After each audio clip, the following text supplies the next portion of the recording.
dans Les hommes et les ruines, vous avez avancé une doctrine qui se résume en ces mots: agissez de sorte que ce sur quoi vous ne pouvez rien ne puisse rien sur vous.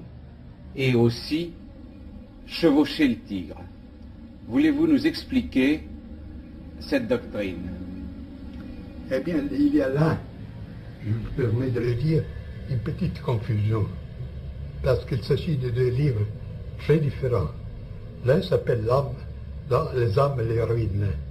C'est-à-dire les hommes qui sont encore debout au milieu des ruines spirituelles et matérielles de l'époque ultime. L'autre, c'est à le titre Chevaucher le tigre. Le premier, en un certain sens, est positif, parce que je cherche d'exposer les éléments d'une doctrine de l'État, d'une vision de la vie, d'une éthique, la critique de l'économie, du passement du matériel, du capitalisme, du socialisme. Et c'était là le problème de la guerre occulte.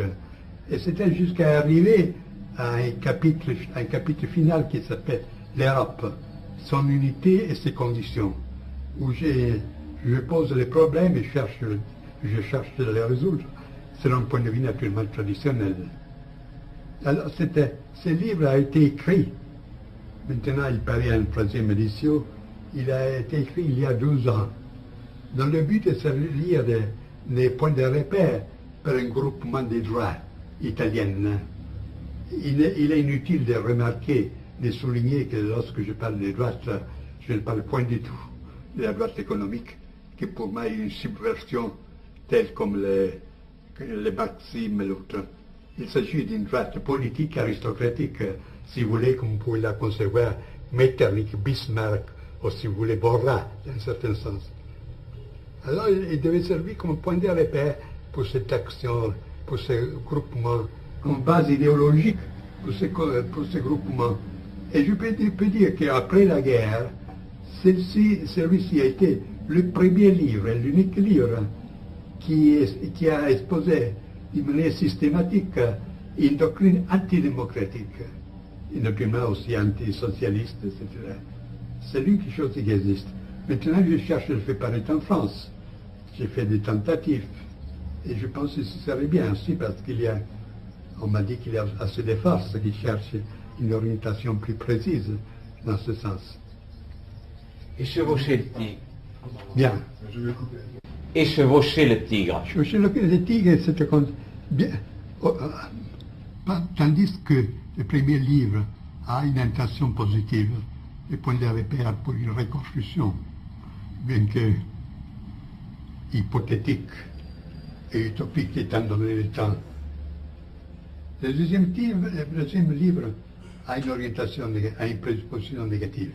C'est-à-dire que nous sommes désormais dans une époque de dissolution complète, qu'il y a des procès en cours qui sont arrivés à une phase telle qu'on ne peut plus les arrêter. Au point que s'opposer directement à ce procès, à ce phénomène, on risquerait d'être écrasé. Alors il y a une autre manière de les accepter, mais lui donner une direction différente. Et c'est là la formule chevaucher le tigre. Le tigre, c'est qui est déchaîné, chevaucher et s'y mettre dessous pour attendre que l'animal se fatigue ou bien s'épuise pour prendre la parole. Et là, il y a un autre point. C'est une formule tantrique. Transformer les poisons en médecine. Et alors, dans ce livre, j'ai considéré une série de domaines. La religion, la morale, la science, les arts, la politique, la vision du monde, la société, la famille, le sexe, tout cela. Et j'ai examiné le caractère de la dissolution qui a frappé tous ces domaines. Et puis j'ai indiqué de quelle manière on peut utiliser cette dissolution, pas avec un résultat négatif pour une destruction, comme c'est le cas pour la plus grande partie des personnes. Mais pour un homme que j'appelle l'homme différencié, pour acquérir une libération supérieure, en détruisant de certaines formes qui somme toute ne sont pas les formes du monde de la tradition, mais la forme de la civilisation de la société bourgeoise, acquérir une nouvelle supérieure liberté. Alors c'est là le thème de ce deuxième livre. Vous vous êtes beaucoup occupé du sexe et surtout de la métaphysique du sexe. Un de vos ouvrages, paru en France, y a rencontré beaucoup d'intérêt. Pouvez-vous nous en parler? Du sexe, je me suis occupé assez récemment. Et ce livre a eu son point de repère, avec l'intention que j'avais